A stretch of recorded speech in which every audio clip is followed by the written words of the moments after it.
One of the questions we get asked the very most is, do you have a therapist you can recommend for me? And while we wish that we knew of therapists in every single place, in every single part of the country, we don't. So what do we tell them instead, Mel? We say check out BetterHelp because it's online, it's at a reasonable price, and you can be matched with a therapist within 24 hours. I've also used them and they have been great. And if you don't like your therapist, guess what? Click, click, and get a new one. Absolutely. It's so hard when you have an in-person therapist, if you're not clicking with them, to cut them off and get a new one. So that's not an issue with BetterHelp. So we always tell people to try BetterHelp. And if you use our promo code, which is trybetterhelp.com/WWDN, you get 10% off your first month. Go ahead and try it out. That's trybetterhelp.com/WWDN. And you know what? I'm a big fan of doing therapy where you don't have to wear pants, but nobody knows about it. Are you wearing pants right now, Mel? I'll see you later. Bye. That's trybetterhelp.com/WWDN.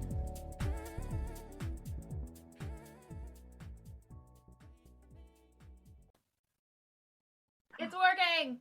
This is so exciting. That took a minute. I've never been so excited to talk to you, Mel. Wow. Just because I don't know what was going on with your computer, but it didn't want to record us. Storage. It's always storage. You know. Yes. In like physical life and in digital life, we just have like junk everywhere, and then digital storage too. Some of the junk is in air quotes, and it's this podcast and the files for recording, which was the problem. So here we are. Hopefully it works. It's been a long time since we've just chatted about life. So here we are to give you an update on life, I guess. And for those who may be new, my name is Mel, and I'm Anita. And sometimes I get that wrong. Yeah, last time I think you said you were Mel. Yeah. Hello, if we have any new listeners, welcome to the podcast. If you want to know the full story, you got to go back to the beginning, which is like 280 episodes ago. There's an episode 0, and that tells you everything on how to start. We are both widows, and I was widowed first by a year and a half at age 35. And how were you widowed, Mel? My husband Scott died following a tonsillectomy. As one doesn't. I've never met anyone. Well, I met one person who was widowed by that. Really? You have? Yeah, it was right after, I think, because they heard about it. Oh. What about you, Anita? Yes, I was widowed when I was 38 and had 4 kids. And my husband, Jason, just dropped dead. Sudden cardiac death, which is different than a heart attack. But his heart just stopped beating for really no good reason. Except for there kind of was a good reason, but not that we knew about. So it's been like 7 years for me and like 9-ish for you. 8. 8.5. 8.5? Yeah, something like that. Which is so bonkers. So bonkers. Like we've both discussed how when we were first newly widowed, you'd hear people and they're like, I'm 10 years out or whatever. And you're like, how? Like, what? And that's us now. Yeah. Yeah. So we hope that if you are new here, that you go back and listen to some episodes. We tell a bit of our stories, and then we have some back and forths about different topics that we came across when we were freshly widowed because we could not understand this absurdity. And then we started interviewing guests. So there you go. We got a lot of guests that are also widows of all kinds. That means partnered in some way. That doesn't mean only married. It means anything. And we have some experts in there, some experts about the brain and grief dreams. There's all sorts of stuff in there. Yeah, there's a lot of episodes. Yeah. And I just want to reiterate what Mel said. We try to take a really broad term of the word widow. Even on one of our recent posts, we had somebody comment like, they're not a real widow, and like miss us with that attitude. Yeah. Oh, it says you are not legally a widow unless you are legally married. She suffered the loss of a partner. I don't even know if you are legally a widow. Like, is there a legal term for widow? Like, I don't even know that there is a legal definition of widow. It's like married, divorced, separated, widowed are the options, right? So for benefits and for tax things. Yeah, I can only think of taxes, but Social Security, maybe. property ownership. Well, you can do that with anybody. But I think yes, if somebody dies, then there's person that they're married to, for good and bad, gets everything. But there are some states that have like common law marriage. You know what I'm saying? Where you just had to cohabitate But and you then also, for common law, you have to still go through a legal process to say you're common law. yeah, Did you know that? it's just more complicated. I feel like different places have different Yeah, standards. and we're here. We're not even in the legal realm. We're in the everybody has hard feelings and things suck. Welcome. And your person died. Yeah, it's not the grief Olympics. The reason that we might have a few new listeners is because we were brought into a conversation about Aubrey Plaza. And if you don't know who Aubrey Plaza is, do you want to tell Mel? Because you said you love her. I love Aubrey Plaza. For those who are fans of the show Parks and Rec, she is April Ludgate. She's like the grumpiest grump on that show, and she's She's hilarious. so funny. Love her. Yeah, I read, was it about a year ago or so, or a little over a year ago, that she had become widowed via suicide. Yeah, it was actually exactly 1 year Oh, was ago, it? like 3 or 4 days ago. Uh-huh. Okay. I remember seeing her first interview on Amy Poehler's podcast. They were talking about some of the stuff, and it's like, yep, yep, yep, yep. And I also hated so much that some of the feelings that she Yeah. was going through that we could relate with. But also, man, death by suicide is such an extra load to carry. Yeah, it makes it a lot more complex. And on the 1 year anniversary of her husband's death, she announced that she was pregnant and with a new partner.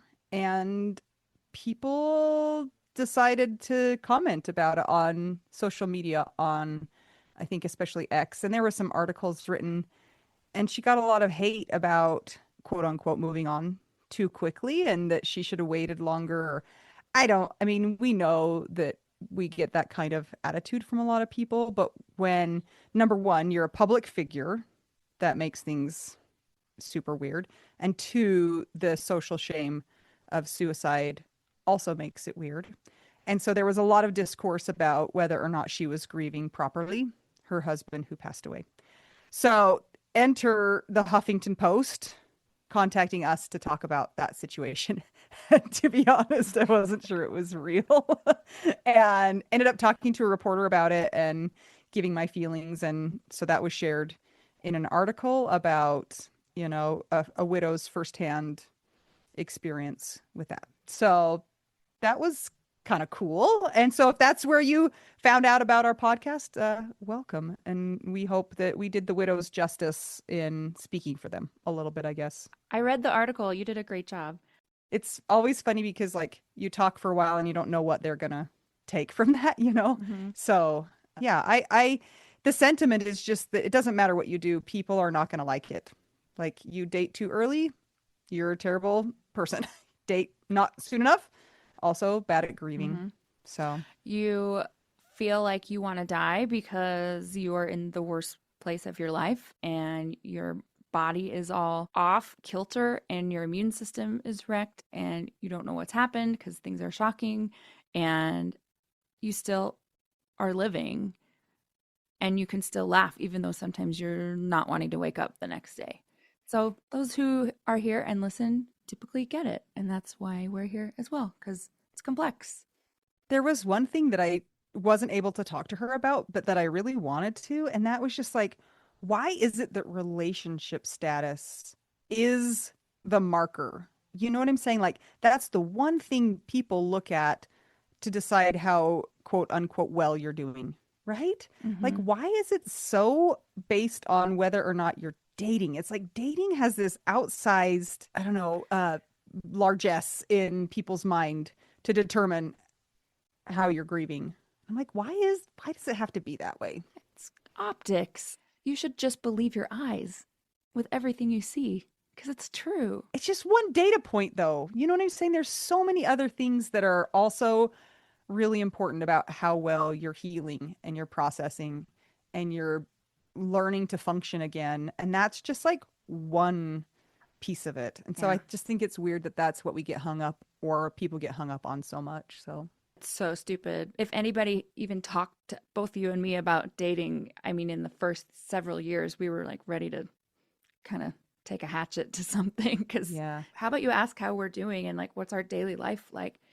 Instead of I'm, just going to the dating part, yeah, you like mean? what? Yeah. Oh, yeah. And we'd both, I'm sure you had this too, but yeah, people said to me at the funeral, at least you're young, you can find someone else. And then another person said to me, how old are you? 35. Oh, well, that's fine. Like, at least you're young enough, you can still find somebody and then you can have kids. It's like, wait a second, who are you? Like, what are you? Are you Hello? the grocery store cashier? Like, what are you? I didn't even know how to put pants on today Yeah. because I'm too sad. So, whatever. Well, and on kind of the flip side of that, I mean, some people do date early and sometimes that they just fall into that. Like people meet each other without meaning to, and they have really successful relationships. Sometimes people are very they really consider when they're going to start dating, and sometimes that's earlier than a lot of people would have suspected. But people have different situations in their marriage and how their partner died. Sometimes it's sudden and it's shocking. Sometimes it's they've been sick for a long time and, they have been kind of without a partner for a long time. And sometimes the marriage wasn't great. And sometimes there's just like so many factors that go into it that you, unless you're very close to that person, are not privy to. So I think a lot of people, if you date too early, they go straight to, well, your marriage must not have been happy. You know what I'm saying? And Hmm. that's also not an accurate assessment because there are people who like were absolutely head over heels with their partner and still were in a relationship, fairly soon by whatever standard people have decided. By the time they stopped wearing black in public, or they Yes. weren't, And they were still wearing their veil, them. Yeah. Where's their widow hat? By the way, fun fact for those who may have forgotten, the term for a widow hat is called a, fascinator. yes, Yeah. With a veil. make sure you get your Hmm. fascinator or else you're not a legit widow, right? Because all these people that have not gone through it seem to have big opinions on it. So Yeah. there you go. Yeah.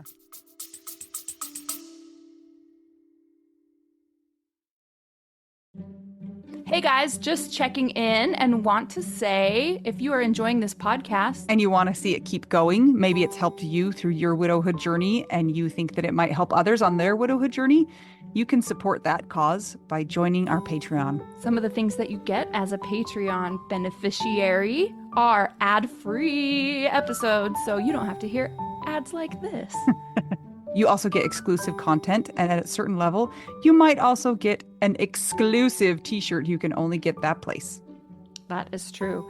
It's pretty cool. There are 4 different tiers available, so check it out. It's patreon.com/WWDN.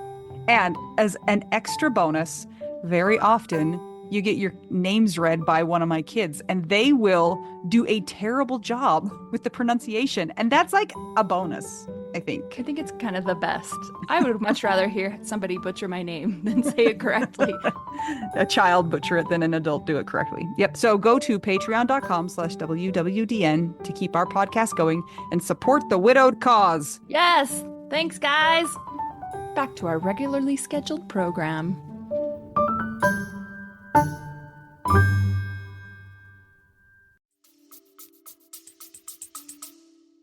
So in other news, Mel, I have a story to share with you. Are you ready to hear it? Yes. It's death related.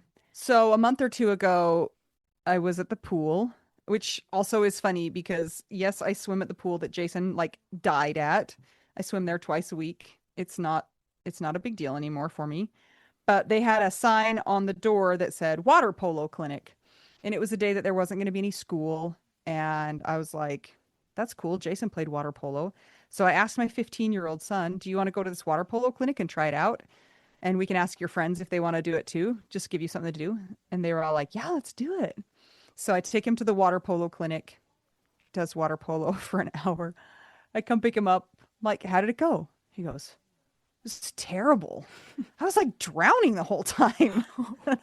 I was like, yeah, I think that's kind of like the vibes of water polo. Mm-hmm. So I just kind of laughed. I was like, well, that was a good experience. Well, a few weeks later, I get an email from the club and they're like, we want to invite your child to play on the water polo team. And I was laughing inside because I'm like, no, he didn't have fun. So I asked him, I'm like, hey, you want to play on the water polo team? And he goes, yeah, I think I want to try it. And I was like, really? Really? He's like, yeah, I do. Like, really, really? He says he does. So sign him up. And in my little heart, I'm like, oh my gosh. He just wants to be close to his dad. Like, he Oh. knows that this is a connection. How sweet is this? I love this so much. So I sign him up. It costs a lot of money. Okay. You have to rent a pool for water polo. So it's not cheap. Sign him up. And then I say to him, oh, by the way, you do know what you wear for your uniform in water polo, right? Oh no. Nope. He was like, Oh. are you kidding me? I'm like, yeah, it's like 1 square inch of fabric, basically. And I'm like, but I already paid the money. Like you are gonna do it. They let them wear jammers if they want to, which is like the long, long boy swimming suit. So that was acceptable. We got over that. Aw. Okay. Fast forward. He starts practices. We have to go to a parent meeting. I go to the parent meeting. I sit down in this room full of people I do not know, except for there's one lady there who happens to also be widowed. And we're sitting in all these chairs and they just start talking. And I am so lost. They are talking about everything, they're talking about the rules. Do you know how water polo works, Mel? Nope. Just looks like you're treading water and throwing stuff and trying to not to die. Yes, that's what I know about it. But they were like, okay, here's the new rules. One whistle, you gotta pop it. If you pop it, then you can shoot it, but only if you're 14 and under. If you're 14 and under, then you have to do this. And two whistles mean this, and you can't do this. And if you're in the between the 6 foot line, then you get a free shot. But you can just take a step backwards over the. And I was like, excuse me, take a step? Aren't they in the water? Anyway, it's all going just over my head, and I don't know what's going on. Well, so we get done with the meeting, and this lady says, "Hey, I think there's some new faces in the room. Can we go around and introduce ourselves?" So people start going around the room to introduce themselves, and it becomes apparent that I am the new face. Oh, Like there's only one. everybody else has been there for probably years and years, and they understood everything that man said, and I just don't understand what he said. So they come to me, they all say, oh, my name's Lynette, and I have my child Seamus is on the 14 and under team, or, whatever. That was not a real name. Go around, get to me, and I say, hi, I'm Anita. My son is playing on the 16 and under team. It's our first year. We don't know what's going on. And, there's kind of some like, oh, how did you find us? I said, we came and did the clinic, and he said he wanted to do it. And I said, his dad played water polo, and they're like, oh, great. He can like help Oh him no. learn. I'm like, Oh. no, Oh. because he's dead. And everybody, the whole room just goes, "Whew, Womp. yes." And the head coach goes, like, dead to you? Or like, dead? And I was like, deceased, not living, no longer alive. and and I said, and to make things worse, and then I said, no, I'm not going to say that. I stopped myself. And my friend, who's a widow in the back row, goes, now you got to say it, Anita. Yeah.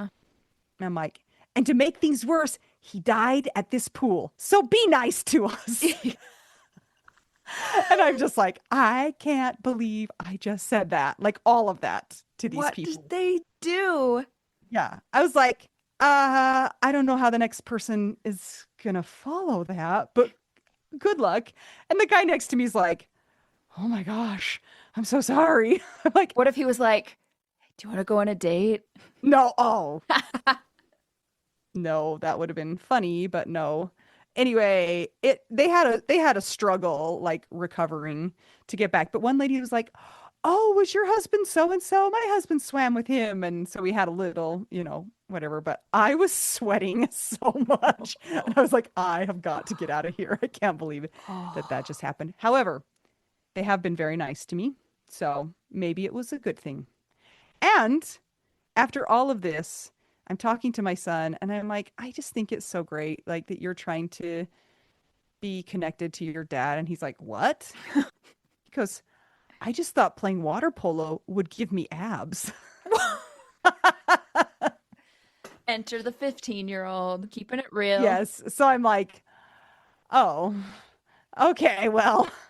It is working, and he's not drowning anymore. He's doing a lot better. But I still zero idea what's going on in that pool. The whistle is blowing all the time. And one time he got ejected, which doesn't mean you're ejected, by the way. It just means you have to go to timeout.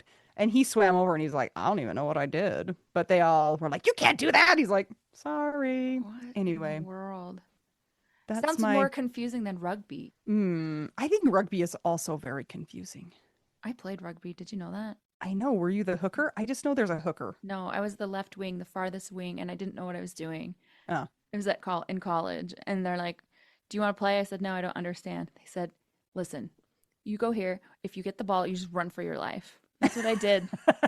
I scored 3 times my first game, and then never again. It was Oh, so really? scary.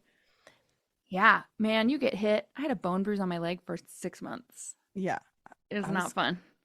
gonna say it's pretty crazy. But yeah, I my other son said, "Mom, I want to try and play hockey." And I was like, "Guys, why are we all choosing these sports wherein you have to like your first priority is to stay alive and then people are trying to attack you?" Like, why can't we just, like at least soccer, if you need to take a rest, you can just stand, you know? That's Or fine. you just play dead because that's what soccer players do. They like Yeah. flop over. You know what? That son I think would have fun with hockey because you get to go in the penalty box when you get to hmm fight people. I know, but you're also trying to like stay upright on skates. I need Amy Burke to help me to make this happen. So, All right, yeah. Amy, are you listening still? Contact us. I need a professional. So anyway, we're deep in the water polo world now, and it's been a ride. And You're gonna be so busy for so long. I had some piano students that did water polo, and it was nonstop. They loved it, and it was nonstop. I mean, he practices like 2 hours every single day. It's insane. But it also brought up some big widow feelings, big widow, Huh. in me because he's almost 16, and this is like the first team sport that we've been able to do.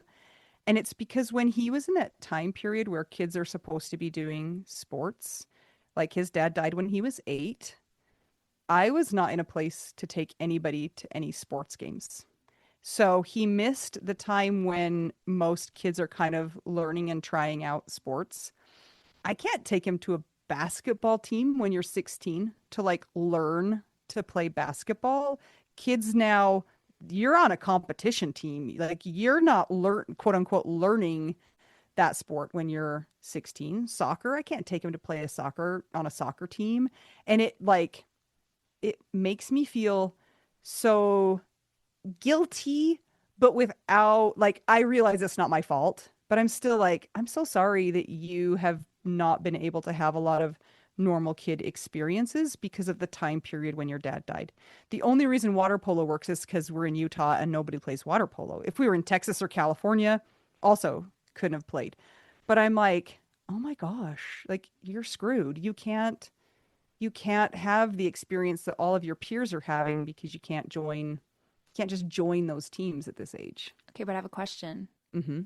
You're talking about competition teams. What about Yeah. rec?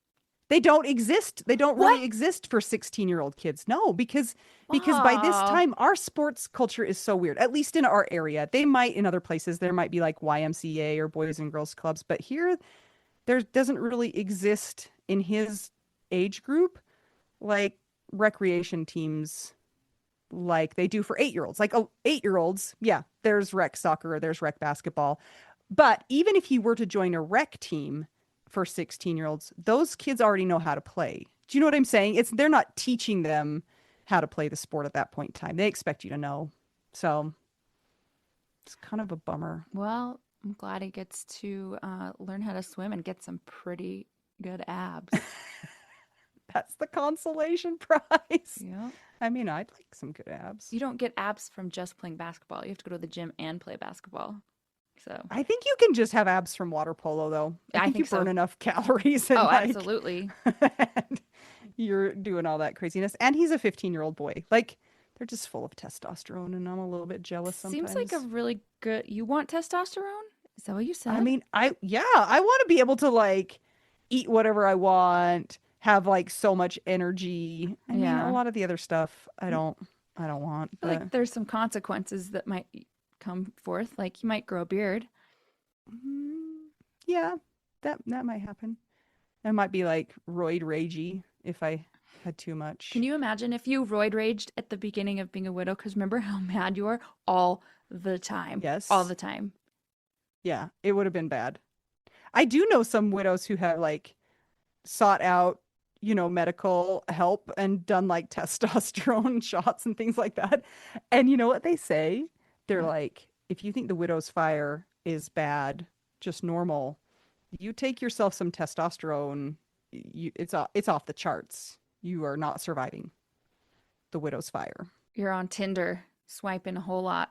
Yeah, you be looking for those hookups. So, Anita, didn't you just have spring break and you went somewhere? yes, which also widow related. Everything's widow related.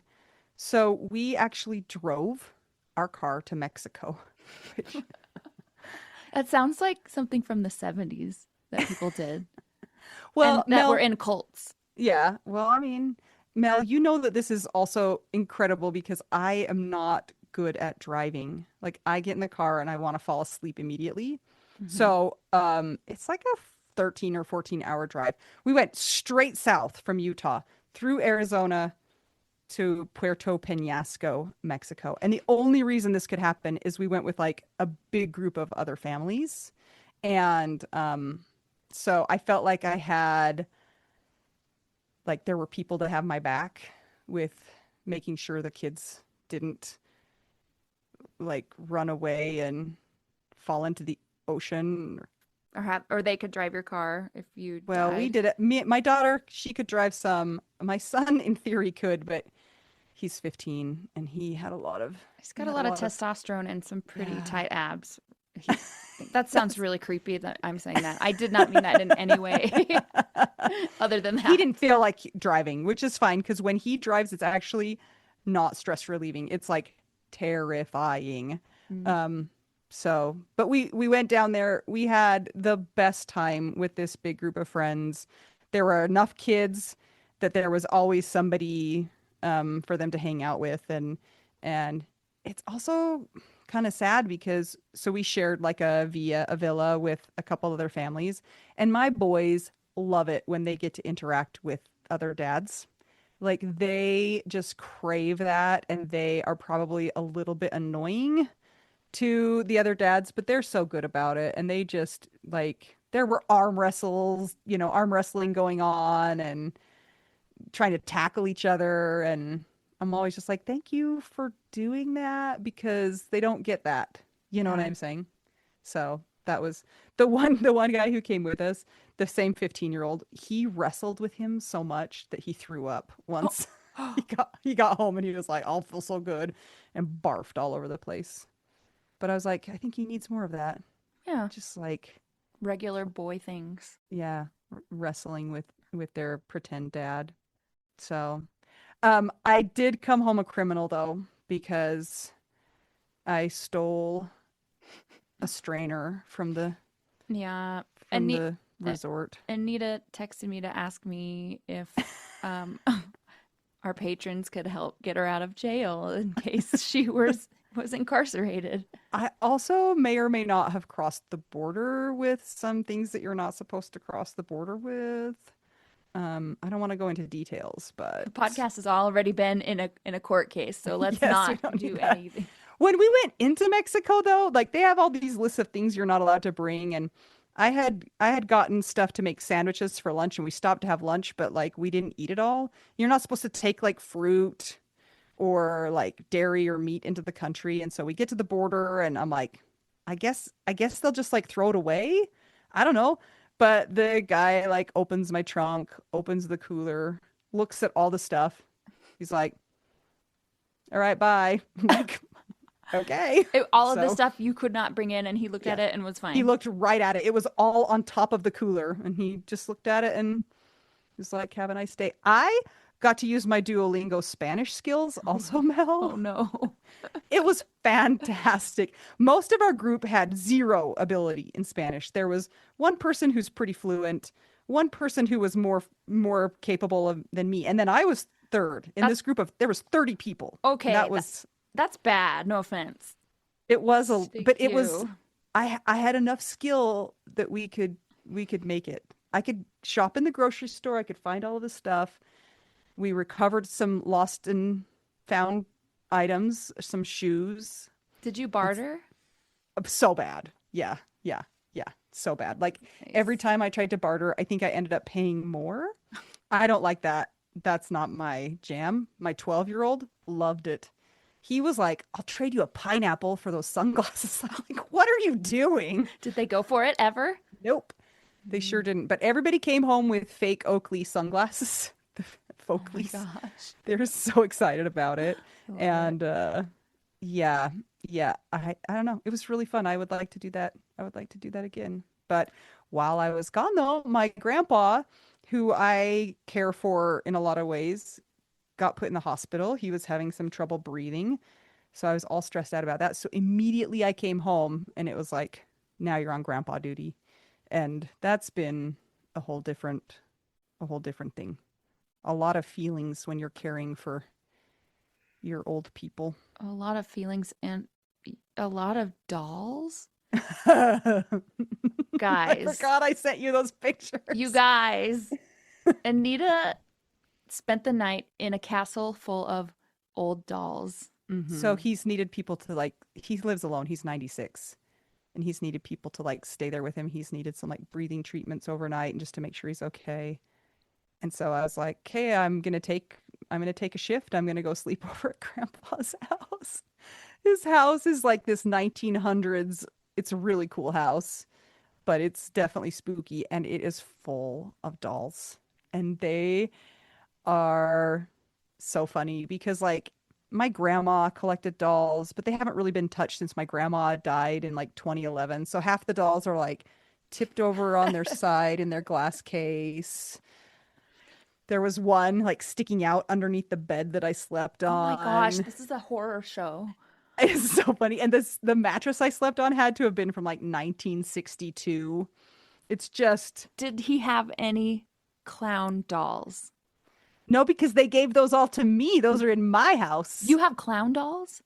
Don't you remember that when I was a little kid, I collected clown figurines? This explains so much. And it was that grandma who decided I collected clown figurines and she gave me clowns for all of my birthdays. So I had a huge collection of porcelain and other clown dolls You know how our friend Dana in has your a yeah. has has a page called the Forced Joy Project? Yours is Forced Clown Project, or your grandma's was Forced Clown Project. Yes. Yeah. Wow. That was like clown coercion. It was, but then I just sort of accepted my fate and I had a whole shelf full of clowns. I got rid of most of them when I got married because I was like, what am I going to do with these? But I did keep a few select pieces. They're in a box somewhere to torment people with. One is a music box clown that its head rolls in a circle while it sings Send in the Clowns. No, no. Yes. Did I tell you about the Airbnb I stayed at that had a room called the clown room? What? All right, listen. This is No. important. Important. So it was back when I used to play piano for university programs, like helped out the singers and everything. And one of my friends at another school, she was having spring break the same time that I was going to have spring break at my school. So she's like, "Hey, it's spring break. We're going crazy. What if we go to Hawaii?" I said, "Great, let's look at it." Well, we decided like 4 days in advance. Hmm. And I don't even know what year this was. It was probably 2013 or something. It was like Airbnb wasn't as big as it is now. And all the hotels on the island were booked. And I was like, just let me keep looking. Because she goes, "Well, I have this really cheap option. It's only $23 a night if we stay No. in the clown room." And I know people that have stayed there before. And No. by then, I was skiing that day. I was on a lift and I checked my text. And that's the text I got. She's like, "We can stay in the clown room." And then she sent me pictures. I think they were the original clowns of when clowns were born, like early 1900s or something. They probably decorated the room with the clowns I got rid of. Probably. Well, Hmm. so sad for me, I was not able to find any other option. And so I said, "Okay, let's let's do it." if you say the clown room's okay, I'll be fine. And we get there and they open the door. It was a lovely gay couple that one of them, we didn't know his birthday was that week, but he was turning 90 Oh my gosh. or his husband was 70 something. And they were so grumpy. It was hilarious. How can you be grumpy when you have a clown room? They were from New York, like Okay. Manhattan, like in the city, and they were so proud of that they could leave the city and move to Hawaii. And they're like, I'm 90 years old, and so like make sure that you don't come back in too late so that we can go to bed because we're tired and old. When also they open the door, right, when we first meet him, we walk in, and the to get to the clown room, you have to walk in their living room and down a hall and then down another hall. The entire way was paved in air quotes, basically along the walls with paintings of naked men. Very well done. They were Were they very were they tasteful? Oh, of course not. Oh, But of course. we were like, "Oh, your paintings, they're so lovely." And they said, "Yep, that's what we do in our free time." So they moved to Hawaii and like Paint the nudes. they paint nudes. Yeah. Mel, is this the do you remember in The Good Place, like the beginning of The Good Place when they take them to their houses that are supposed to be like specially designed for them? Yes. And it was like they had like the clown theme, and I think that they based it on your Airbnb. I think because then we walk down the hall and we go into the clown room. They Every were time you say not it, I kidding. just can't.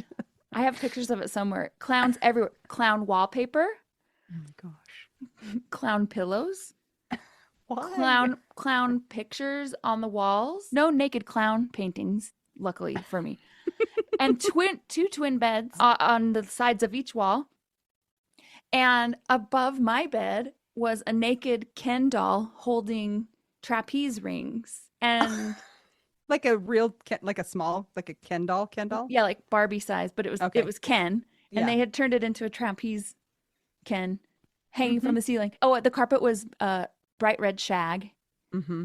of course. Anyway, so we go to sleep. 3 a.m, my friend wakes up. She's just sitting straight up. I'm like, "What? Are you okay?"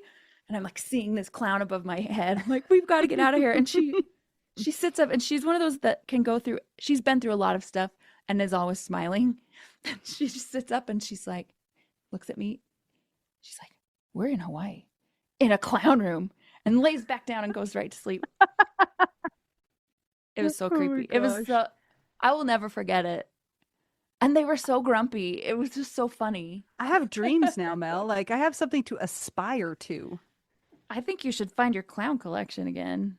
I might have to get on the eBay and I mean I can remember a lot of them and they were weird. Yeah. I was near our friend Melissa Ponder Brackman, not where she lives now or where I live now, but we were both at the same time near Spartanburg, South Carolina. Oh. Every time I see that sign, like, sounds like I'm there all the time. I've been there like twice. Whenever I see Spartanburg, I think of her experiences. So for those who are new and are still listening, you should check out Melissa Ponder Brackman's first episode, Yeah. 38, I think. Is it 38? Could And then be. she has another one. Just go find it and you'll know what I'm talking about. And Spartanburg was the site Will be of... ruined for you also. Yes, but perhaps, spoiler alert, there's a famous, very strange serial killer situation that is tagged along with that. So some people may be familiar with that. But we think it's important to know about victims and those they left behind. So check out Melissa's story. I tried to get Melissa to pop down to Mexico for the day, but she was like, "I have a job." And I was like, "Well, yeah." So that is lame. Were you playing the piano in Spartanburg? I will not in Spartanburg. I was in Columbia, South Oh, Carolina, playing The Wicked. that's fun. Yeah. I mean, is it fun? Or is it just like a job? Well, it's a job and you're not there to be creative, you're there to play the things. Mm-hmm. But the thing about it is playing for a theater show is not like playing a regular piano. It's like you have all this equipment and you have different sounds and your feet are like I literally have 4 pedals at my feet that I have to do different things with it all the time. And you're playing with other live people in the pit, and so that means there's a new fresh place to mess up every night. You keep on your toes. And I was playing a new book that I hadn't played before, so I normally You can't just say that. That doesn't make any sense. What's a new book? Oh, okay, here's how pits work, guys. At least for Wicked. Some shows that tour are self-contained with the orchestra, and some have a core band that tours with them, and then they hire the other instruments out locally. So, for example, the brass, the woodwinds, percussion, and a bass player, and one keyboard player for the whole run, and one that subs whenever they need them is local. The people that tour with them, among them are 3 keyboard players that each play a different book. So Wicked is such a big score that one of the keyboards has mostly the piano sounds and the piano lines. And then the next one has a lot of the sounds that make Wicked sound like Wicked. That's like the belly piano, stuff like that. What was the name? What was the name? The trunk? What was it called? Glinda's Suitcase. It's Glinda's Suitcase. That's what it was. That's one specific book that has a lot of those sounds. So yeah, Anita got to sit in the pit one time or a couple times and watch me. Yeah. So she could see like what in the world is happening. And then this book that I played was all of the strings. Oh. So that's was that piano 3? That was key 3. Yeah. Key 1 is piano-ish, mostly piano sounds. Key 2 is Glinda's Suitcase and other stuff. And all the chimey sounds. Yes. There's harp glisses. Key 4 is basically like everything else that they didn't put in the books. They couldn't put in. Because originally, of course, it was like full orchestra, all that. But they put it into keyboards because you have to, or else there's no way they could afford things. So okay, I played keyboard 3, and normally I play the other books. So this one is different. It was fun. It was more doing swells, like because strings have to do like lots of dynamics and things like that. So yeah, for me, a new place to mess up every night. It's great. And then sometimes the equipment doesn't work. Like one time my volume pedal cut out in the middle of and this book is not the difficulty in it is not the notes you're playing. The difficulty is playing them the right way and doing like lots of the volume stuff the right way. And sometimes when I push it, you just like raise your hand and be like, teacher. Well, I was like playing and like I pushed my foot down to like get louder. And it's like, of course, it's always on an exposed part when it's like just you. Yeah. And it just went, it was like, and just stopped. So I try it again. Yep, mid show. So you're right there and everybody's there. Kind of, they're close by. So you just go like, somebody came over and helped me. Anyway, that was a really long explanation. People are like, I'm not sure why this is a widow podcast. Well, you know what? We're alive and we're doing life, and this is part of our life. So that's my job. I'm a musician. Also, Anita is a diabetic foot wound care specialist. Is that what you are? Yeah, I'm a physical therapist, but I do wound care, which is weird. But it's come in super handy for my grandpa, just FYI, and for a lot of people. But yeah, that's what I do. Treat diabetic foot ulcers. Mel, you texted me. You were like, what do I do about my elbow? And I was like, don't put Neosporin on it. Just soap and water and a Band-Aid. So if this is your first time listening and you're wondering what is going on, come back for our next episode. We're just doing a check-in this week with each other, which we like to do because if you listened from the beginning, you will be able to see us in our lives and how we've progressed through our grief. And for me, I love to be able to go back and see how far I've come and how grief isn't the only thing that commands my life now. It's still a big part of it. And it's still, like we were talking about, it touches on a lot of things, but we're living life, we're doing our things, and we're doing pretty good, I would say. Mel might say she's not doing pretty good. Oh, I am definitely doing a lot better than I was in the beginning. I can mostly get out of bed now. Yeah, one of the reasons why we kept doing the podcast, it's not like we started it and had a plan. We just started it and we're like, let's talk about it. And then it kept going. And then we got some people who listened and wanted to be a part of our online community and become friends with us and with others. And so we've been doing this as sort of a longitudinal study that we and others can look back on if they want, just to see what the lives of a couple widows that were widowed in their 30s ended up being like. But also so many times it's like people don't talk about what it's like to be widowed until much after. So it's like we were in the thick of it. Anita was 9 months out, I think. Yeah. I was a year and a half. So if you've been through a widowing, that's basically like time stops and it still seems like it's like your first couple months. We hope that it's been valuable for people and that it provides support, or at least an avenue for others out there to know that they're not alone. Yeah. So if you want to keep coming back, you want to listen, you want to keep the podcast going, check out our Patreon. It's how we pay for the things the podcast costs. How could I have said that in any more awkward way? I don't know. I like it. Let's keep it. Okay. It's patreon.com/WWDN. For the Patreon, we have a few different tiers, and some of those include ad-free podcast episodes, and others include online hangouts where we attend and we get to talk and hang out with each other, and even a special piece of merchandise that you can only get through Patreon. And we also have a community on Facebook. It's called the Widow Wives Club, and that's where people go and they meet other people that are just like them. We are pretty strict with who gets to be in because we're really wary of scammers. And so there's some criteria that has to be proven, unfortunately. And if you're in, it's a great place to be, even though it's a stupid club. So people are sad, and then people are happy, and people are celebrating, and people are in the moment needing help. So yeah, everything and everyone belongs in there, and have sustained partner loss, which our definition is if you have lost your person, your partner, then you count. So not just people who are married. The person that you intended to spend your life with is gone because they're dead. Then that's what we define a widow as.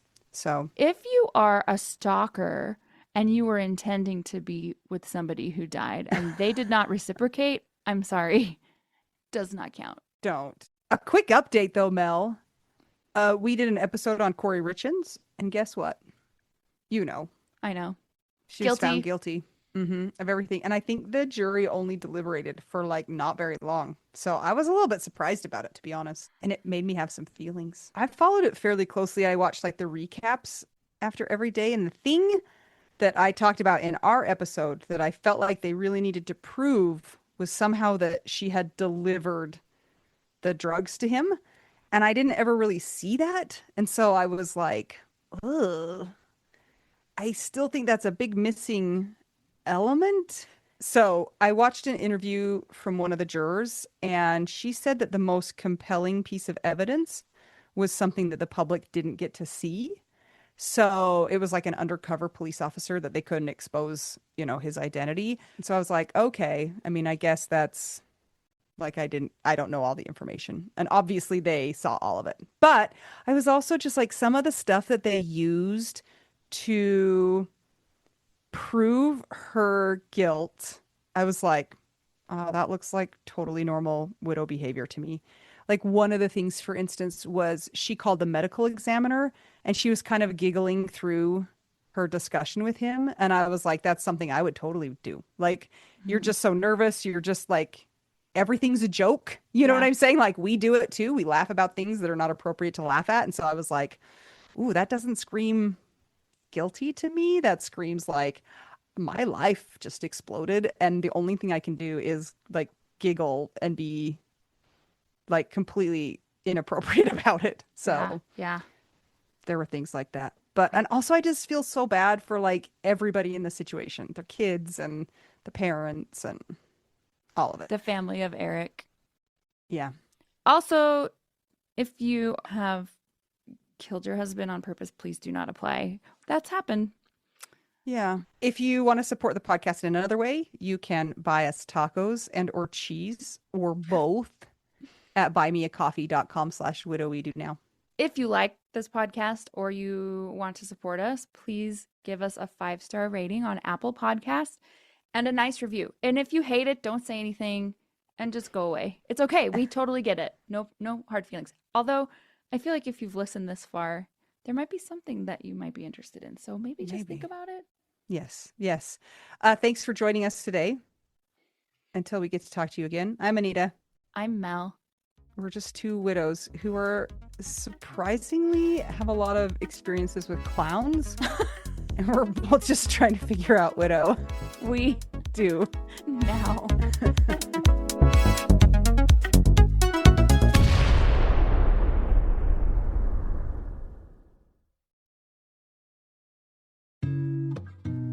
Mel, can you please tell me how you feel about therapy? I am so grateful for therapy. I do therapy every single week. Do you think it's a great tool in the widow's toolbox? I sure do. I think it's a great tool in anybody's toolbox. And I am so glad that I have stuck with it because as time goes on, there are more things that I am able to learn about myself. That goes for anything from healing from the death of my husband to childhood things to trying to get outside and be social or trying to address my own certain personality. So yeah, it's really been helpful for me. We have so many people in the Widow Wives Club who have started using BetterHelp and have amazing reviews. It takes away so many of the barriers to getting great therapy. I know one of the things that's hard for people, and we get this question a lot, is I need a therapist that does XYZ. Who is a therapist that is going to be widow friendly? And I know that is so hard to find. When I did therapy that was not on this online platform, it was hard. And it's kind of trial and error, kind of like a new medication, honestly, like a new antidepressant. And the way that BetterHelp is set up is it's easy to find somebody that has your specific needs as part of their expertise. And you know what? If you get into a couple sessions with that person and it's not a good fit, it's so easy to change. You can ask some of our friends in the Widow Wives Club. They've changed therapists and gotten one that has been a better fit for them. Well, a lot of them are lucky with who they get first time. I am so grateful for mine. I love her so much, and it's literally changed my life for the better. This is amazing. So if you guys are wanting to add therapy to your toolbox or need a change in who you're seeing right now, consider checking out BetterHelp. They're one of our sponsors. If you go to trybetterhelp.com/WWDN, you get 10% off your first month of therapy if you sign up with BetterHelp. And let me tell you, the day that I was in the hospital with my dad when he was dying, I was able to instant message with my therapist, and she checked on me all throughout the week. And I was not available for video sessions for a lot of those times because there were things we were dealing with, like mortuary stuff, and I was still able to be in contact with her. So they're very, very responsive, caring.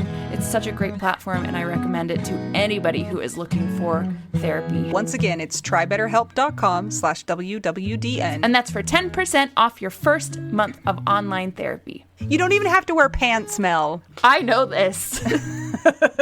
First-hand experience. You can even wear a onesie. Or a twosie. Ooh, scary. All right, bye!